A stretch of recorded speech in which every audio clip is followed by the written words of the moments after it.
Bienvenidos a su programa Respuestas Apologéticas, un espacio en donde desde la razón daremos respuesta a sus dudas sobre la fe. Mi nombre es Dante Urbina, apologista católico, y bueno, voy a acompañarlos en este viaje. Vamos a las preguntas. Ciertamente existe esta disputa en torno a la autoría del libro de los Hebreos. Hay quienes dicen que Pablo sería el autor, que es la postura tradicional, y quienes lo niegan. De hecho, varios especialistas bíblicos actuales como que asumen automáticamente que el apóstol Pablo no fue el autor de la carta a los Hebreos. Sin embargo, los argumentos a favor de la autoría paulina son interesantes y no deben desdeñarse. Vamos a revisar algunos de estos rápidamente. En primera instancia, tenemos que hay textos que son claramente del corpus paulino, que incluso académicos escépticos anticristianos están de acuerdo en que deberían asignarse a autoría paulina. Estos textos son, por ejemplo, la carta de Pablo a los Romanos y Primera de Corintios. Dicho eso, entonces se hace un análisis cruzado de comparar el libro de Hebreos y los textos paulinos de Romanos y Primera de Corintios, y salen ciertos patrones interesantes.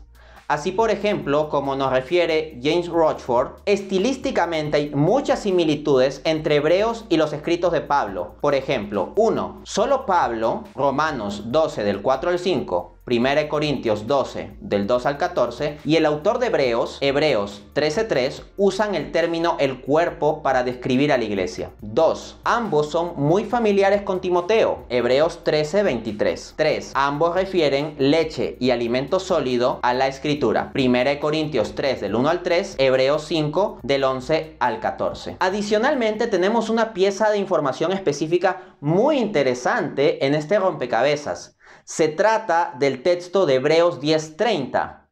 Vamos a leerlo. Pues conocemos al que dijo, mía es la venganza, yo daré el pago, dice el Señor. Allí el autor de Hebreos está citando el texto de Deuteronomio 32:35. Pues bien, como nos informa el académico Leon Morris, esto no concuerda exactamente ni con el texto masorético ni con la Septuaginta, aunque es citado de la misma forma en Romanos 12:19. El texto masorético es el texto estándar del Antiguo Testamento para los judíos, y la Septuaginta sería la versión griega, también disponible en el siglo I. Pero el punto es que el autor de la carta a los Hebreos cita el texto de Deuteronomio de una forma que no coincide con ninguna de estas dos versiones, pero sí coincide, curiosamente, con la forma en que se cita en la carta a los Romanos, que es de Pablo. En consecuencia, esta es una fuerte evidencia a favor de la autoría paulina de la carta a los Hebreos. Asimismo, tenemos línea de evidencia a partir de los manuscritos antiguos. Efectivamente, David Alan Black nos informa sobre esto. La atribución a Pablo se refleja en listas canónicas y manuscritos, incluyendo el P46, en torno al año 200, donde aparece después de Romanos. Efectivamente, si ustedes van al papiro P46, van a encontrar que aparecen fragmentos del libro de los Romanos, luego está Hebreos y luego Primera de Corintios. Pero como ya apuntamos, Romanos y Primera de Corintios se reconocen en términos estándar, prácticamente como un consenso en el mundo académico, como documentos escritos por Pablo. En consecuencia, el hecho de que Hebreos esté en medio no es razonable que rompa la continuidad. Lo más razonable pensar es que los primeros cristianos reconocían a Hebreos como parte del corpus paulino. De hecho, tenemos también evidencia desde los padres de la iglesia. Efectivamente, tenemos el caso, por ejemplo, de Clemente de Alejandría.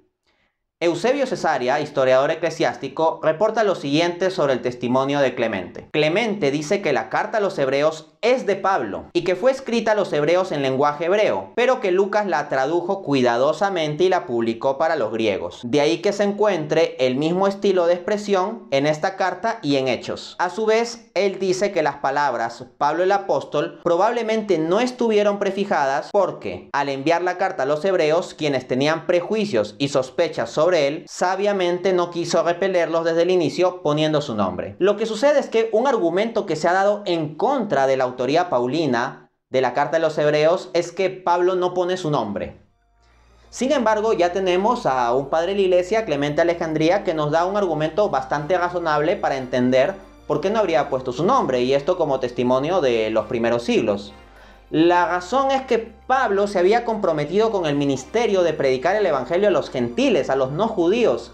Entonces muchos judíos de la iglesia naciente tenían prejuicios respecto de Pablo. En consecuencia, Pablo, queriendo dirigirse a los hebreos, bien podría haber tomado la estrategia de no poner explícitamente su nombre. Esto es natural. Tenemos también el testimonio de Orígenes, escritor eclesiástico, quien dice lo siguiente: considero que los pensamientos son los del apóstol, pero que el estilo y composición pertenecen a uno que hizo remembranza de las enseñanzas del apóstol. No sin razón, los antiguos han transmitido esta carta como siendo de Pablo, pero quien la escribió, solo Dios sabe. Esta es la distinción entre el autor formal y el autor material de un escrito. El autor formal de la carta a los hebreos, según esto que nos diría Orígenes, es Pablo, porque de él sale el pensamiento y las enseñanzas que ahí se reflejan.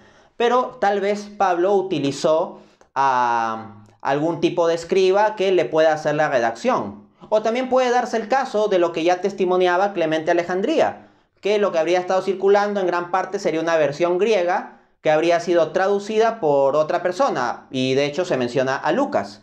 Y así se podrían entender ciertos paralelismos del lenguaje entre la carta a los hebreos y el libro de Hechos de los Apóstoles, siendo que igual al mismo tiempo el autor formal detrás de esto sería el apóstol Pablo.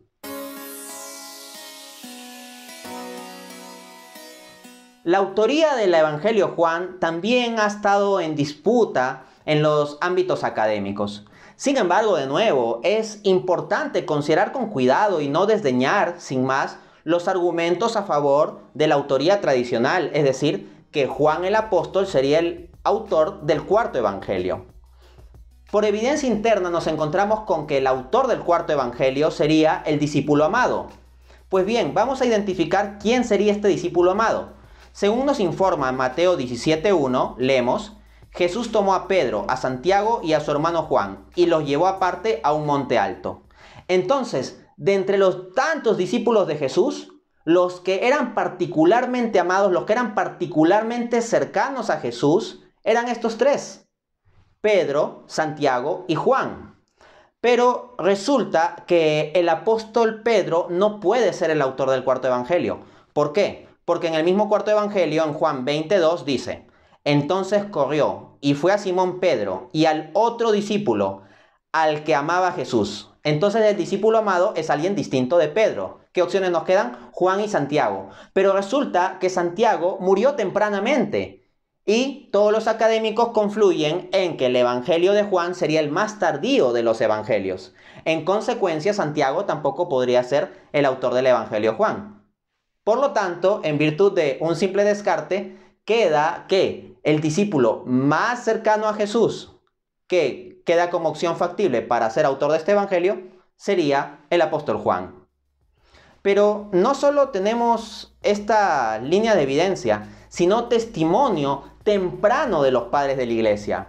Resulta que San Ireneo de León, que es un padre de la iglesia del siglo II, nos dice lo siguiente: Juan también publicó un evangelio durante su residencia en Éfeso, en Asia. Ese Juan que residió en Éfeso es el apóstol Juan, de acuerdo a la tradición, de lo que se conoce según el testimonio de los padres de la iglesia en los primeros siglos. Entonces ya en el siglo II tenemos una afirmación de que el autor del cuarto evangelio sería el apóstol Juan. Ya luego pueden venir académicos del siglo XX o XXI a hacer sus especulaciones, pero no debemos desdeñar el testimonio de alguien presente en el siglo II. Adicionalmente hay que recordar que San Ireneo de León es un discípulo del apóstol Juan, así que viene en esa línea.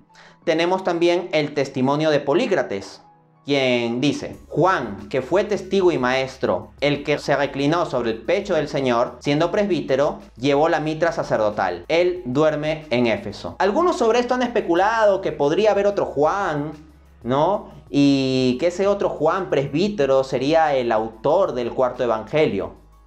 Pero ahí caen en un error, Por ejemplo, cuando se dice que es mártir, se quiere decir en términos de testigo. Eso es lo que fundamentalmente significa la palabra y da testimonio de la fe. Y ciertamente el apóstol Juan dio valientemente testimonio de la fe. Y al mismo tiempo, un apóstol puede legítimamente ser llamado presbítero, conforme testimonia 1 de Pedro 5:1, donde Pedro, el apóstol, escribe: ruego a los presbíteros que están entre vosotros, yo presbítero también con ellos. Entonces, que a alguien se le llame presbítero no quita que al mismo tiempo también sea apóstol.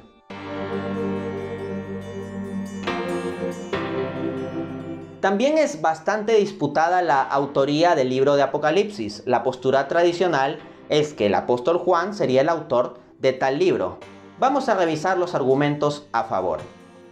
Tenemos un testimonio sumamente temprano. De mediados del siglo II, el padre de la iglesia, San Justino Mártir, escribe lo siguiente: Juan, uno de los apóstoles de Cristo, profetizó por una revelación que se hizo a él, que quienes creyeran en Cristo vivirán 1000 años. ¿De dónde sale esta idea de vivirán 1000 años? Bueno, sale del texto siguiente, Apocalipsis 24, donde dice: y vivieron y reinaron con Cristo 1000 años. Entonces ya tenemos un testimonio del mismo siglo II de que el apóstol Juan sería autor del Apocalipsis. Y tenemos también el testimonio de Orígenes, quien en su comentario sobre el Evangelio de Juan nos dice lo siguiente: Juan, hijo de Zebedeo, dice en su Apocalipsis.